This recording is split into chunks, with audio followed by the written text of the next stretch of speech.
নির্দেশনা ছিল যে আইন শৃঙ্খলা বিষয়ক যত প্রস্তুতি নির্বাচনকে ঘিরে সব প্রস্তুতি উনি নিতে বলেছেন বাই ডিসেম্বর। এই ডিসেম্বরের মধ্যে সমস্ত প্রস্তুতি শেষ করতে বলেছেন।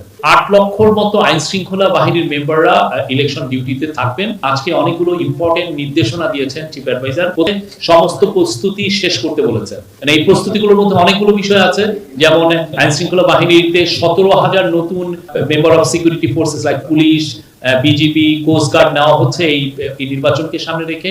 তাদের রিক্রুটমেন্ট এবং তাদের ট্রেনিংটা খুব ইম্পর্টেন্ট, যাতে এই সময়ের মধ্যে শেষ হয় সেই বিষয়ে উনি নির্দেশ দিয়েছেন।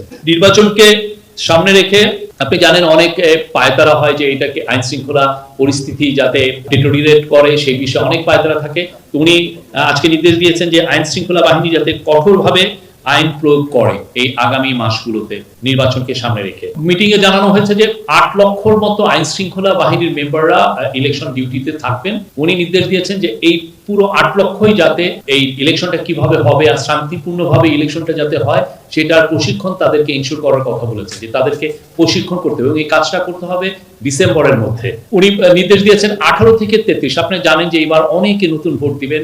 শেখ হাসিনার তিনটা ইলেকশনে, যেটা 2014, 2018 এবং 2024-এ আপনি জানেন আমাদের বিশাল আসলে ইলেকশনগুলো তো রিগড হয়েছিল, বিশাল আমাদের ইয়াং ছেলেমেয়েরা কেউ ভোট দিতে পারেনি। তো উনি নির্দেশ দিয়েছেন, মিটিং এ বলেছেন যে 18 থেকে 33 বছর বয়সীদের